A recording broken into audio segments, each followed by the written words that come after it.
J'aimerais remercier l'UNESCO, les autres partenaires, le bureau du conseiller spécial sur la prévention du génocide également, et le département de la paix.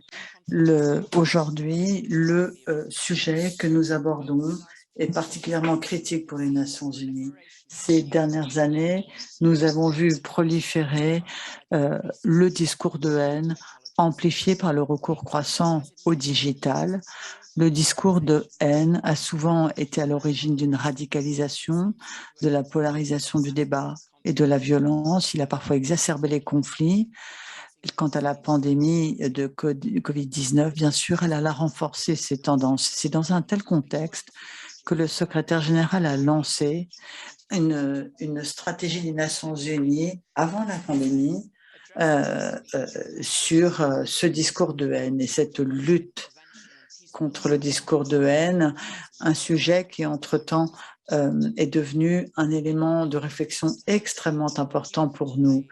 Et les jeunes, dans ce contexte, ont un rôle particulier. Les femmes, les jeunes, les femmes et hommes sont particulièrement exposés.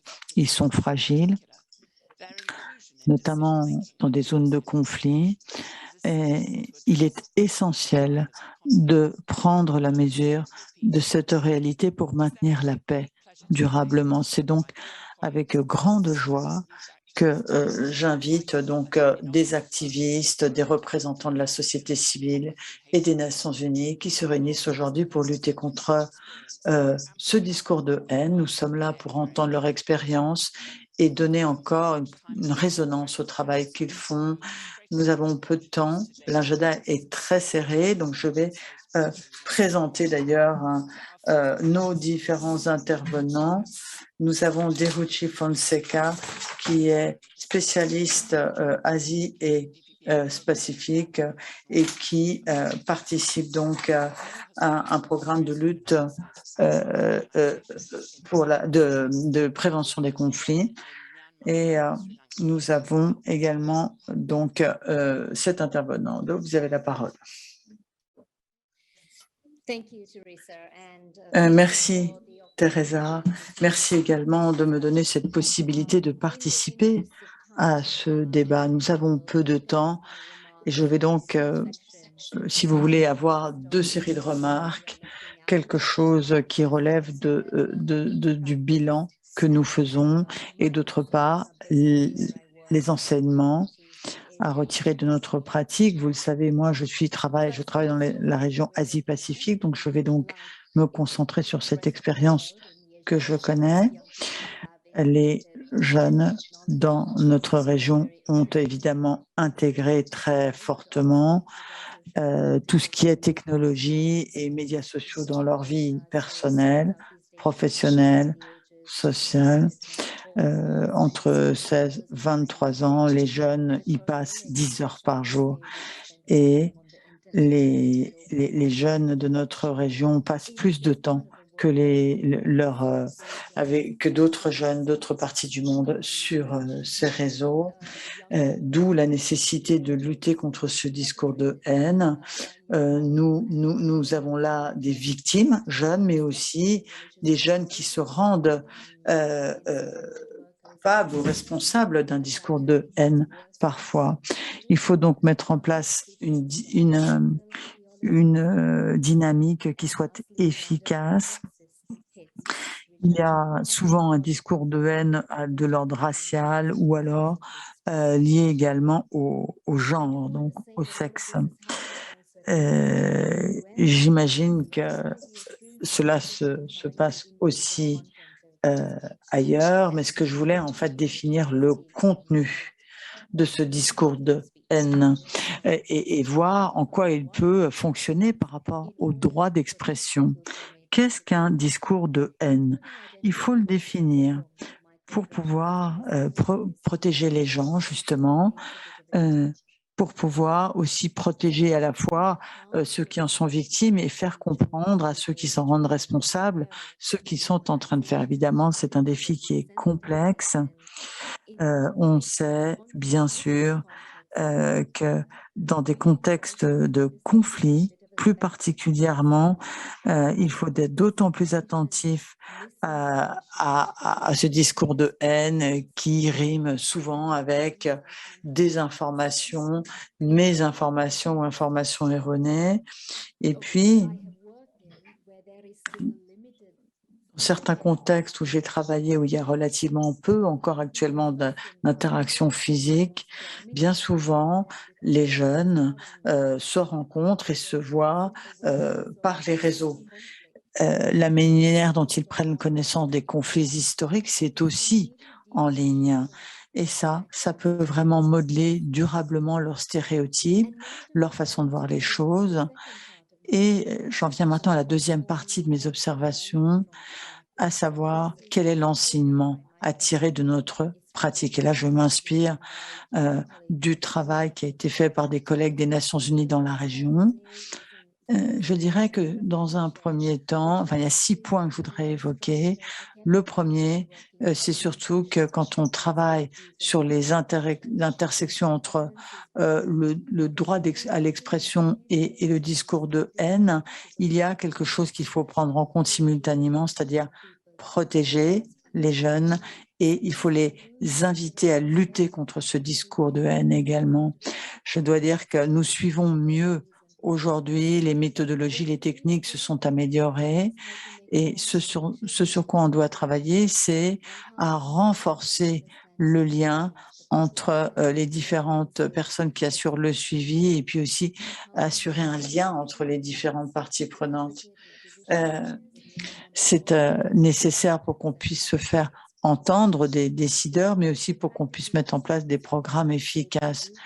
Dans notre région, nous souhaitons inviter la population à agir.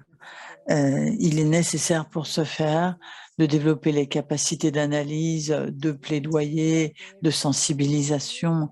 Et comme on le sait, c'est un terrain extrêmement dynamique, donc il faut continuer à s'adapter en permanence.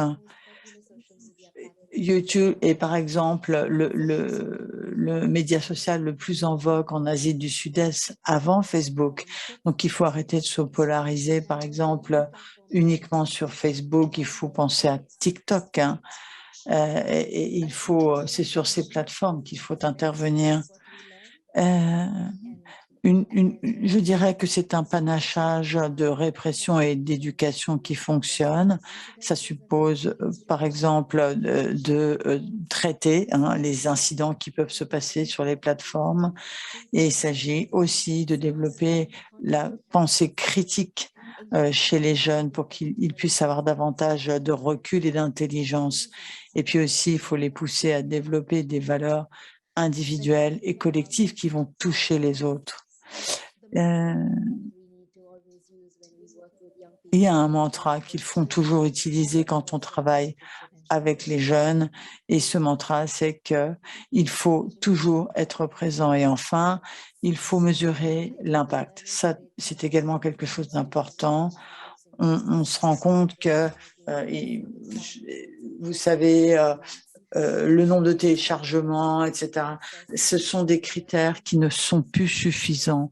Il faut vraiment que l'on puisse voir si on infiltre les groupes qui justement sont à l'origine de la diffusion des discours de haine. Là, on en a besoin de ça pour faire changer les attitudes et il faut voir si les gens aussi peuvent influencer le changement. Merci beaucoup. Je vous remercie.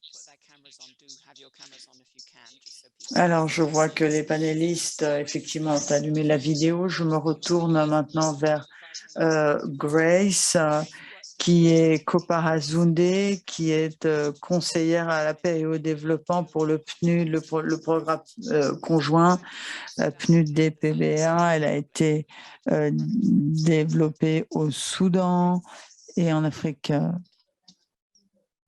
centrale. Grace, vous avez la parole. Merci, Teresa. Je suis très contente d'être ici avec vous et avec vous aussi, chers collègues. Je voudrais parler de la Côte d'Ivoire, pays d'Afrique occidentale où les Nations unies sont intervenues ces dernières décennies avec une force de maintien de la paix et maintenant le pays est en cours de reconstruction. À travers toutes ces étapes qu'a vécu le pays, il y a eu du discours de haine autour notamment de questions ethniques et d'identité nationale. En 2020, au mois d'octobre précisément, la Côte d'Ivoire aura connu encore une fois des élections présidentielles et comme dans les éditions précédentes, ces périodes électorales sont toujours synonymes d'une certaine tension dans le pays. Et cette fois-ci, elle n'a pas échappé à la règle. Et dans la mesure où je suis ici pour accompagner tout ce mouvement de lutte contre le discours de haine, eh bien, nous avons mis en place un projet financé par les Nations Unies avec aide du PNUD, de l'UNESCO, l'UNICEF. Tout le monde a mis la main à la pâte. Et ce projet, eh bien, à quoi a-t-il servi? Il était là, ce projet, pour identifier des jeunes femmes des jeunes leaders de sexe féminin qui sont actives sur les médias, qui ont déjà un certain nombre de followers. Et l'idée, c'était d'entamer un partenariat avec Facebook, avec d'autres plateformes, pour essayer de former ces jeunes blogueuses en leur donnant tous les outils dont elles avaient besoin pour pouvoir identifier ce qu'est justement un discours de haine en ligne, comment montrer bien sûr ces phénomènes à Facebook et comment développer des narratifs de contenu. Et c'était Useful était la plateforme de choix puisque en Côte d'Ivoire, même si la pénétration d'Internet progresse, on a quand même 70% des jeunes de 13 ans à 35 ans qui ont accès d'une manière ou d'une autre à soit Facebook, Twitter ou Instagram. Donc, à travers ces plateformes, on a pu justement approcher ces jeunes blogueuses. On leur a dit, il faut identifier le discours de haine, et il faut travailler ensemble, un discours autour de cela. Deuxième exemple que je donne, ça c'est donc au niveau national, ce que je viens d'expliquer. Et puis après, au plan local, on a aussi engagé des groupes de jeunes. Là où il n'y avait pas beaucoup de couverture par les médias sociaux, on a utilisé des radios locales pour, si vous voulez, travailler justement sur le discours de haine. Ensuite, on a développé des spots d'information qui ont été diffusés sur ces radios. Ce sont de bonnes pratiques en termes d'engagement de la jeunesse. C'est aussi le bon moyen de travailler avec des plateformes locales et avec les plateformes de médias sociaux. Et puis, le fait de, si vous voulez, de pouvoir mesurer est assez compliqué, l'impact de notre travail. Je ne doute pas que nous ayons eu un impact, mais on ne sait pas toujours si la narrative, le contre-discours a eu les résultats qu'on escomptait. Deuxième difficulté, le système ou le cadre juridique, puisqu'ici le discours de haine est un crime, est un délit. Et en principe, lorsqu'il y a un signalement qui est fait à un réseau social, eh bien, il pourrait y avoir donc constitution d'un délit en ce sens. Donc, c'est évidemment complexe. Et enfin, les langages codés. Langage codé est utilisé pour une jeune blogueuse en raison des différentes langues. Il est difficile parfois d'identifier, mais quand même, le bilan, c'est que l'expérience a été positive et c'est une expérience à renouveler. Je vous remercie. Merci. Grace, je retrouve Musagi Bayaleva, qui est coordinateur projet de Search for Common Ground. Alors, on va parler donc de cette campagne. On utilise en l'occurrence les médias sociaux pour faire évoluer le comportement kurdistan. Merci. Merci, je suis ravie d'être ici. J'aimerais vous faire part de notre expérience. Nous avons mis un programme de lutte contre la radicalisation et l'extrémisme à travers les réseaux sociaux.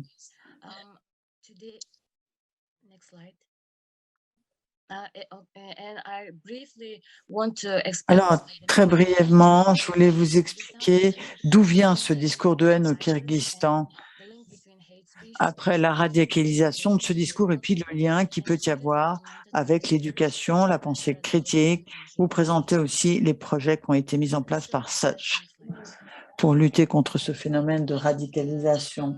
Nous avons donc divisé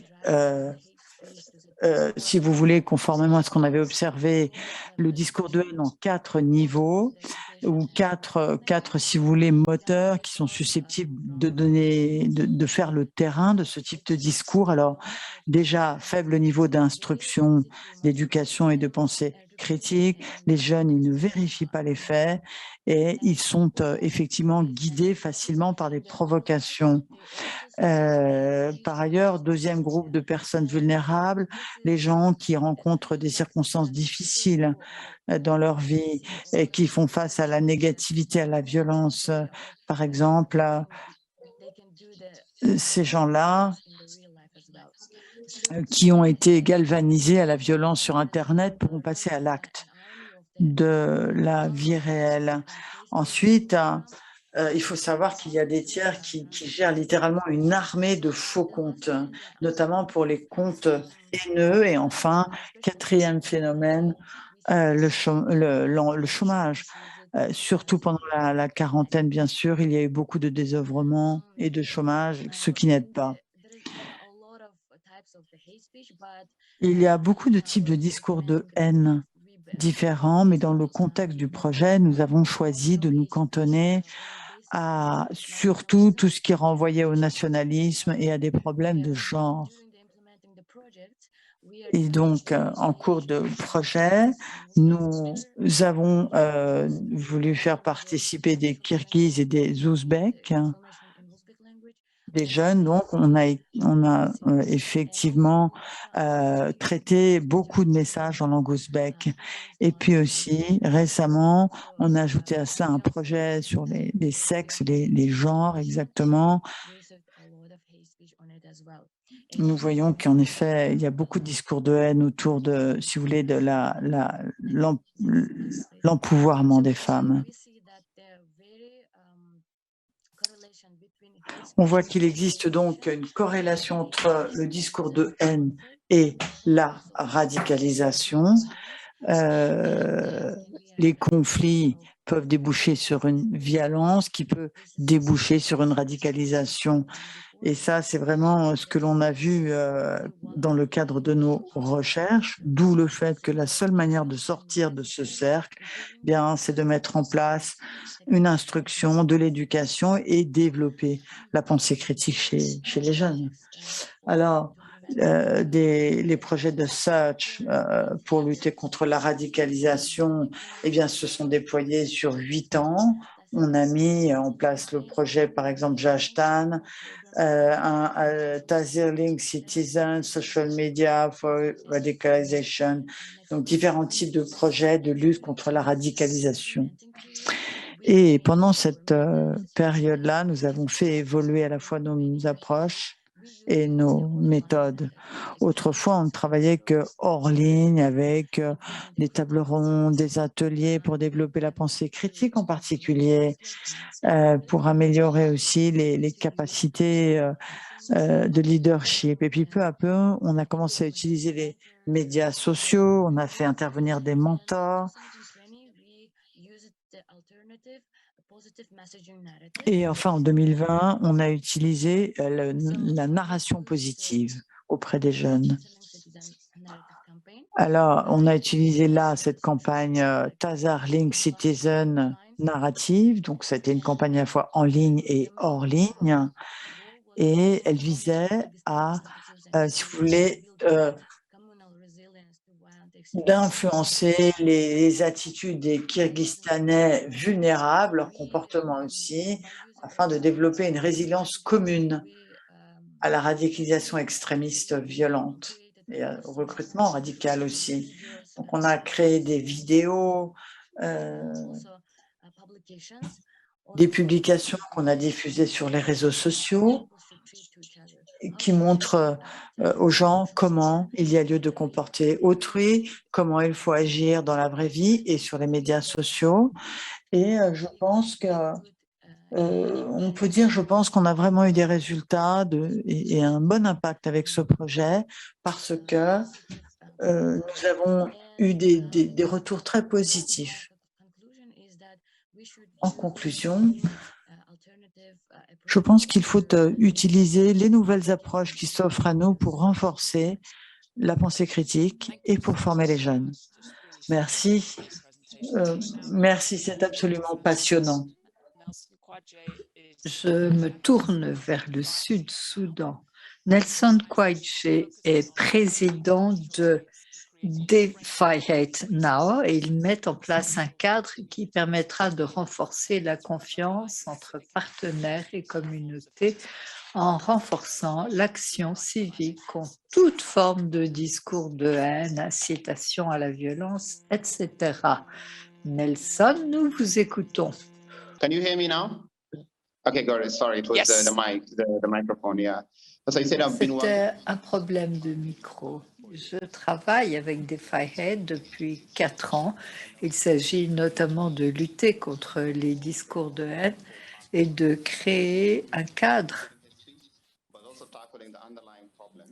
qui permettra de combattre les discours de haine, mais également d'évoquer les problèmes de la jeunesse.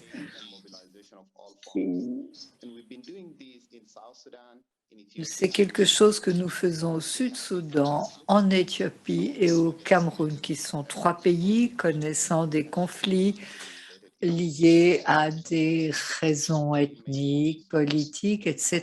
J'ai 3 choses principales à dire. Je voudrais parler du lien entre les discours de haine en ligne et les conflits. Lorsque nous avons commencé à travailler il y a 4 ans, nos partenaires, dont les Nations Unies, n'imaginaient pas à quel point les réseaux sociaux pouvaient être un catalyseur de discours de haine et de conflits. À l'heure actuelle, nous pensons que les réseaux sociaux ont un impact sur les conflits dans nos pays, qu'il s'agisse d'un conflit existant ou qu'il s'agisse de créer un nouveau conflit. Donc, il s'agit de mobiliser des ressources et cela a été l'un des principaux objectifs de DeFi Hate dans les pays où nous travaillons. Et maintenant, on est allé au-delà des réseaux sociaux et nous avons essayé de faire prendre conscience au Sénat des États-Unis des problèmes qui se posent, y compris d'ailleurs en termes de santé mentale. Si on ne protège pas les jeunes, si on ne leur donne pas les bases correctes, eh bien, ils peuvent constituer des réservoirs pour ce genre de conflit. Deuxième chose que je voudrais dire, c'est la question des plateformes. Comment faire en sorte que les plateformes soient concernées? Nous en avons beaucoup parlé avec Facebook. Mais si l'on veut faire quelque chose, il est indispensable d'avoir une approche multipartite comme celle de ce forum. C'est l'approche qui nous semble la plus appropriée, car dans la plupart des cas, les discours de haine sont liés à la conception des plateformes qui ne font pas grand-chose en termes de responsabilité. Et elles ne se préoccupent pas de la multiplicité d'opinions. Comment faire en sorte que ces plateformes aient des politiques appropriées qui leur permettent de faire quelque chose dans les pays qui sont un petit peu hors d'atteinte pour elles? Et c'est une chose à laquelle nous nous attachons à DeFi Hate. Et puis enfin, je voudrais souligner la question des moteurs, bien sûr, la question des solutions, mais les choses ont été dites avec beaucoup d'éloquence avant moi.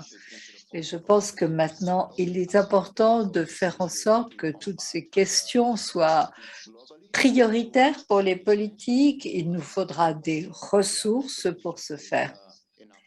Et je ne soulignerai jamais assez l'importance de forums comme celui-ci. Merci, Nelson. Nous avons encore un intervenant, c'est Steven Chala, délégué des jeunes d'Albanie auprès des Nations Unies. Il fait partie du groupe consultatif sur les perspectives de la jeunesse en matière de paix et de sécurité à l'ouest dans les Balkans occidentaux. Merci, bonjour, bon après-midi, bonsoir également à vous, mes chers amis et mes chers collègues. C'est un grand plaisir pour moi que d'être ici. Il y a 2 ans, je m'adressais au 3e comité de l'Assemblée générale des Nations unies au nom de l'Albanie en tant que délégué de la jeunesse. Et lors de mon intervention à l'Assemblée générale, j'ai eu la chance de pouvoir souligner l'importance qu'il y avait à créer le Bureau pour la coopération régionale des jeunes. Il s'agit de prendre en compte la contribution positive qui peut être celle des jeunes en matière de paix, de sécurité, de réconciliation et de coopération régionale. Récemment, grâce au Fonds pour la construction de la paix, les Nations unies nous sont venus en aide. Et je tiens d'ailleurs à féliciter les Nations unies de l'appui extraordinaire qui nous a été apporté. 1 an après cette intervention, je suis devenue membre de ce projet. Et l'une des initiatives du projet a consisté à lancer une étude sur la perception des jeunes en matière de paix et de sécurité dans notre région. C'était une étude menée par le PNUD avec la participation des jeunes et l'on a pris en compte le point de vue de 5000 jeunes hommes et femmes de toute la région.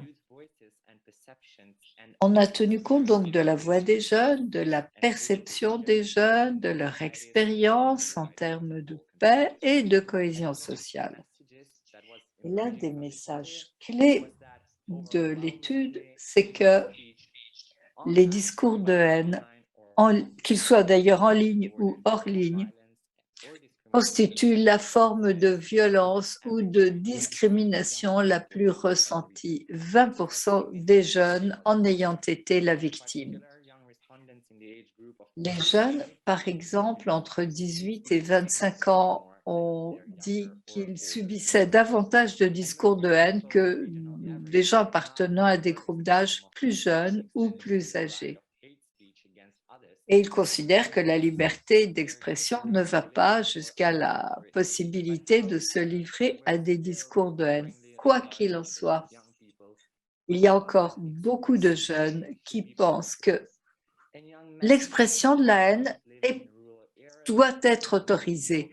En milieu rural, par exemple, les jeunes de milieux plus défavorisés sont davantage favorables à la possibilité de dire ce qu'ils ont envie de dire, y compris des propos haineux. Dans les communautés qui font l'objet d'une ségrégation ethnique, c'est une attitude que l'on retrouve plus souvent que chez des jeunes appartenant à des communautés plus intégrées. Et plus le niveau d'éducation des jeunes est élevé, moins ils sont favorables à la libre expression de discours de haine. Les jeunes qui font des activités civiques sont évidemment davantage exposés à l'opinion publique, participent davantage au débat et font également l'objet de discours de haine. Peut-être sont-ils davantage conscients de leurs droits, peut-être savent-ils exactement ce qui est autorisé et ce qui ne l'est pas. D'où l'importance des relations de qualité entre pairs, entre jeunes de la région, ayant des origines différentes, des religions différentes. Et il est clair que il va être possible de travailler, et les jeunes de la région ne pourront que bénéficier d'une telle formation. Construire une paix durable est inconcevable sans la participation de ces jeunes. Et en conclusion, en vous remerciant de votre attention, je vous dirais que j'attends avec impatience la séance de questions-réponses. Merci. Je crois que vous avez tous évoqué des expériences fascinantes. Nous avons eu la grande chance d'avoir parmi nous des représentants de régions très différentes. Alors, nous avons un quart d'heure. Beaucoup de questions ont été posées et il sera intéressant de voir ce qui intéresse plus particulièrement le public.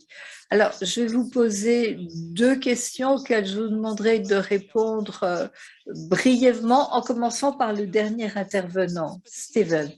Des questions qui vont peut-être vous étonner. Si vous aviez une recommandation à faire au ministre de l'Éducation de votre pays ou des pays dans lesquels vous travaillez sur ce qu'il faut faire pour combattre les discours de haine et sur les mesures que vous souhaiteriez voir adoptées pour faire avancer les choses, que diriez-vous? Deuxième question qui nous permettra peut-être aux Nations Unies de voir comment agir. Comment pourrions-nous aider les autorités nationales à mettre en place des mécanismes qui permettraient de faire participer de façon plus systématique les jeunes et notamment dans la lutte contre les discours de haine? Alors, je vous demande de répondre brièvement. Stephen, vous serez le premier à avoir la parole, puis l'avant-dernier orateur, etc., etc. Merci. Je suis tout particulièrement intéressée par la première question, car l'éducation est un outil très puissant pour combattre les discours de haine. Il faudrait nous mobiliser contre la haine et je pense que l'éducation a un rôle essentiel à jouer. C'est la raison pour laquelle il faut réunir différentes communautés, des jeunes, des ONG, des représentants du gouvernement, etc., pour parler ensemble.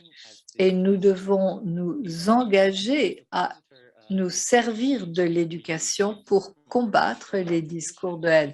Je pense à l'éducation formelle comme informelle. Et je pense que ainsi, l'on pourrait promouvoir la paix. Quant au ministère de l'Éducation, qui s'occupe au premier chef de l'éducation formelle, eh bien, je pense qu'il devrait s'intéresser à ce qui se passe dans le secteur non formel, car si l'on arrive à amplifier les messages en matière de discours sur la haine, et notamment dans les pays où les discours de haine sont particulièrement développés, eh bien, je crois que nous servirons la cause de la paix.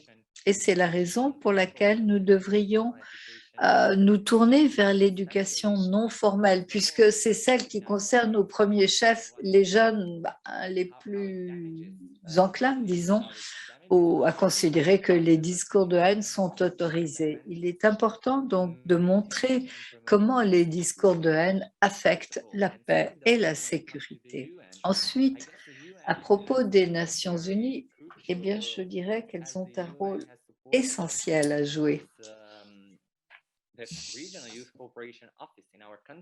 Il existe un bureau pour la coopération régionale des Nations Unies dans notre pays.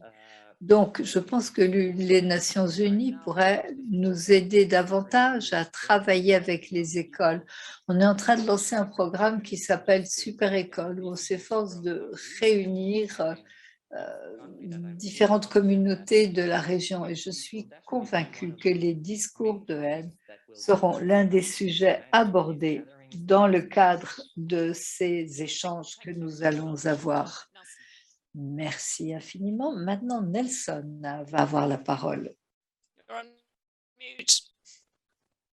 Nelson, you're still on mute. Okay. Nelson, votre micro est coupé. J'ai deux choses à dire. Je voudrais parler de l'éducation au XXIe siècle et de l'alphabétisation. Je pense qu'il est important d'améliorer l'éducation. À l'heure actuelle, lorsque les jeunes sont chez eux, ils vont sur TikTok et ça n'a rien à voir avec ce qu'ils apprendraient à l'école. Il faut bien voir que l'expérience des jeunes en dehors de l'école n'a rien à voir avec ce qui pourrait se passer à l'école. Il est donc important que les ministères de l'éducation soient tout à fait conscients de la nécessité d'alphabétiser les jeunes pour qu'enfin ils comprennent les choses et pour qu'ils deviennent autonomes et qu'ils puissent se comporter comme des citoyens. À propos des Nations Unies, je dirais que les Nations Unies ont un pouvoir de plaidoyer, un pouvoir de rassemblement comme peu d'organisations l'ont. Alors, nous avons International Thoughts, qui est une tendance très courante.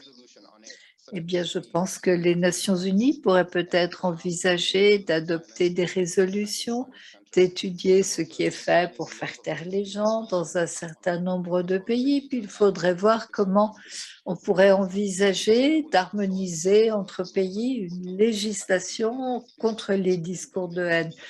Car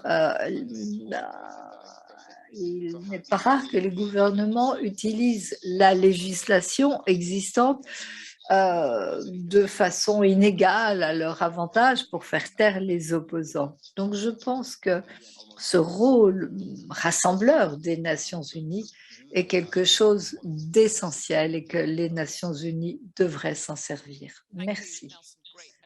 Merci Nelson. Merci de vos idées concrètes. Mirza Ghoul. Merci de vos questions. Je pense que les systèmes d'éducation, en particulier en Asie centrale, devraient changer.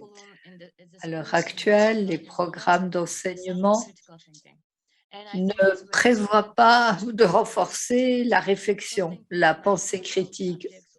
Or, ce sont des questions très importantes. Je pense aussi, par exemple, à l'éducation, aux réseaux sociaux et aux médias. Mais il est grand temps d'apprendre aux élèves à réfléchir dès leur enfance. Et puis, j'aimerais bien également que l'on que l'on développe des méthodes alternatives au Kurdistan, en Asie centrale. Les enfants qui vont à l'école ne peuvent pas utiliser leur téléphone mobile, ils n'en ont pas le droit. Et pourtant, on pourrait s'en servir comme un outil éducatif. On pourrait créer des applications ou des méthodes alternatives qui permettrait de lutter contre les discours de haine et d'éduquer les enfants dans le bon sens. Merci beaucoup, Grace. Merci, Teresa. Pour ce qui est de la première question, j'ai une recommandation à adresser au ministère de l'Éducation dans les pays d'Afrique de l'Ouest. Et je me souviens, lorsque j'étais en primaire, on avait une matière qui s'appelait éducation civique, où on nous parlait d'identité, de discrimination. Bon, voilà une matière qui a disparu des programmes d'enseignement. Et il serait intéressant de rétablir cette matière dans les programmes scolaires de Côte d'Ivoire, mais également d'autres pays d'Afrique de l'Ouest, en Guinée par exemple, où les questions d'ethnie, de religion, de race reviennent dans les discours de haine. Et telle serait donc ma recommandation au ministère de l'Éducation. Créer une matière d'enseignement où l'on pourrait à travers laquelle on pourrait apprendre aux enfants du primaire et du secondaire à s'abstenir des discours de haine. Pour ce qui est des Nations Unies, j'aurais tendance à appuyer les propos de Nelson. Les Nations Unies ont un grand pouvoir déjà, mais ce qu'il faut voir, c'est que dans nos régions, les Nations Unies confie un projet, un ministère ou un gouvernement, un projet qui va durer 1 an, 2 ans maximum, et puis à la fin du projet, l'appropriation, la durabilité ne sont pas au rendez-vous. Ce qui contribue en fait à déconstruire nos sociétés. Et je crois que les Nations unies auraient tout intérêt à envisager du plus long terme, une plus grande durabilité, notamment pour les zones de conflit où les discours de haine ont été un moteur de conflit. Oui, ce que vous avez dit à propos de la durée des projets est très intéressant. C'est vrai que nous avons trop souvent des projets à court terme, alors que nous savons que le temps qui serait nécessaire est infiniment plus long. Gil. Je n'ai rien ajouté à ce qui a été dit par mes collègues, à vrai dire, mais je pense qu'une recommandation sur la pensée critique serait vraiment une bonne chose. Alors, on a évoqué toutes sortes de questions essentielles qui concernent les discours de haine en ligne, mais je crois qu'il faudrait vraiment faire tout ce qui est nécessaire pour développer la réflexion critique chez les jeunes. Alors maintenant, à propos des Nations unies, on a parlé du pouvoir de rassemblement des Nations unies. C'est vrai qu'il faudrait que dans nos pays, on comprenne bien dans les gouvernements le lien entre discours de haine et exacerbation de la violence. Je crois qu'on a le cas de nombreux incidents qui ont été précédés par des messages haineux en ligne. Et donc, c'est quelque chose d'essentiel à prendre en considération. Et puis, je pense qu'il faut établir un lien entre jeunes et décideurs, parce que ces jeunes, ils ont souvent l'impression d'être isolés, de n'avoir aucun rôle dans la vie publique. Et je crois que là, les Nations unies ont un rôle à jouer en aidant les jeunes à être en contact ou au contact des décideurs. Alors, il y a une question très vaste, très difficile, mais essentielle. Quand vous parlez de discours de haine, de quel genre de haine parlez-vous? Haine liée aux croyances, aux attitudes? Bon, il est clair que vous venez de contextes très différents, donc je m'attends à ce que vous ayez des réponses peut-être différentes, mais pourriez-vous répondre en quelques mots à cette question avant que nous ne concluions d'elle? Mais brièvement, je vous prie.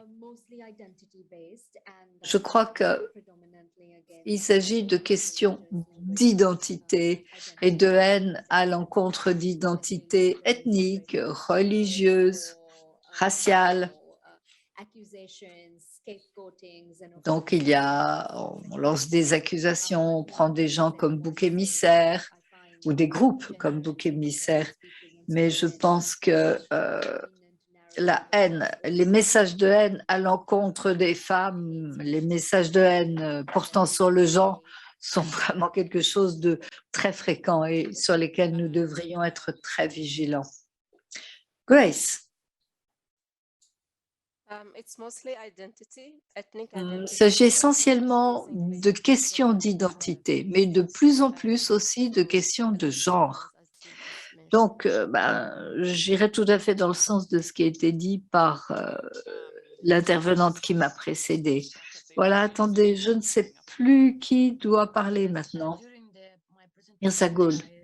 Au cours de mon intervention, j'en ai déjà parlé. Il s'agit de questions d'identité, il s'agit de genre aussi.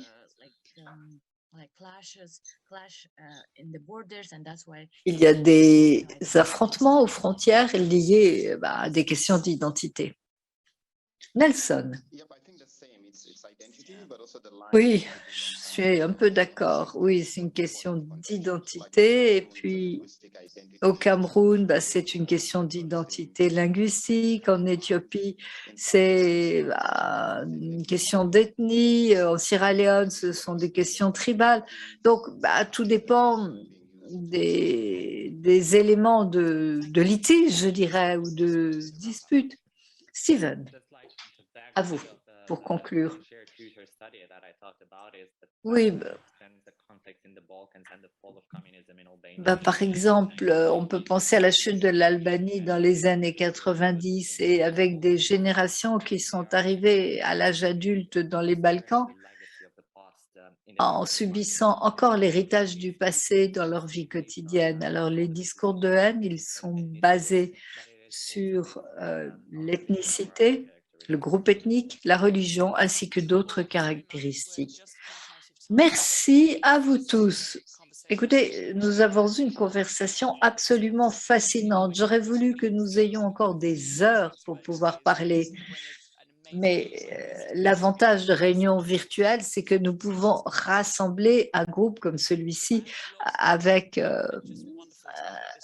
une conversation aussi enrichissante. Il est clair que les défis sont énormes. Bon, je tiens à vous remercier, vous, l'UNESCO, nos partenaires. Restons en contact et je vous souhaite une bonne fin de journée ou de soirée.